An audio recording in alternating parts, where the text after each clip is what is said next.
You know, we all have those guilty pleasures in life, whether they are good or bad. This in turn pertains to anime, and especially this show.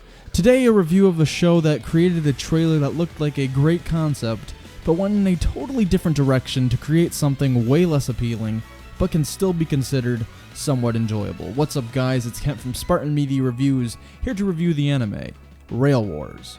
The story to Rail Wars is very, very simple. We follow the lead character of Naoto Takayama, a high school student who wants to become a train driver on the Japanese National Railways. However, he first has to work as a security force trainee, in which he is the leader of his group with two girls that you can call Love Interest A and Love Interest B, a male with the strength of a horse but the brains of a worm, and a supervisor who has the most cheerful personality of any character in the story. Besides that, it is an episodic show that doesn't take itself too seriously. The story is very simple to the point of where it is somewhat cut and dry but can be quite enjoyable, except for the fan service, which I will go into later.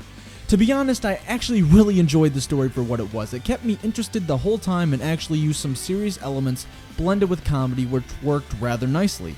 However, there are plenty of flaws, and I mean plenty of flaws with the story, especially with the love interest side of things. Some episodes make it look like Takayama will choose someone and then the following episode just throw that all out the window and make it look like nothing happened. I'm looking at you, church scene. If you don't go in with any expectations at all, then the story might be enjoyable for you. Here is where the show really becomes disappointing. All the characters are one-dimensional, which makes every character a copy-paste of each other with very minuscule differences in personality.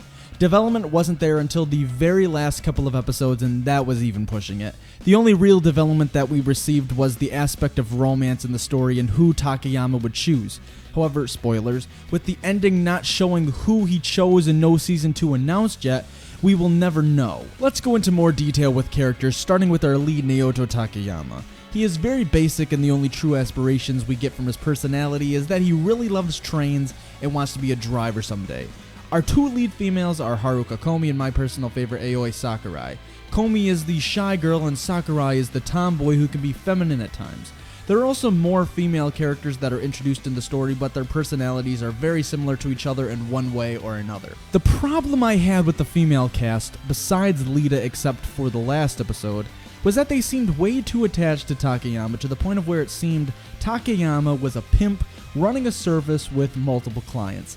They do make fun of themselves though at points, saying that they are part of a harem together, which is nice. Harems are known for this, but I think it was a little too over the top. We only have one other male character that gets any development, and he is as bland as they come. Just a generic supporting character that is there for action scenes and fighting only. Now I can finally talk about the fan service. This show is labeled as an ecchi, which I knew going into the show, but it really took my eyes off the story. No pun intended. They put the characters in very risque situations, which turns the serious situations into somewhat of a farce. The overall general animation was somewhat nice looking, and the bright colors and shades made the show very lively. Characters were designed very nicely, but they all sort of looked the same. The animation was, however, probably the highest point of the show. The other high point of the show has to be the soundtrack. When you can blend rock and roll, a very edgy and high action genre, with something as slow and boring as trains, you did something right. Somehow they were able to do this part correctly. The opening and ending songs were also high points of the series for me. The voice acting was done very nicely as well, with characters showing plenty of emotion when they needed to.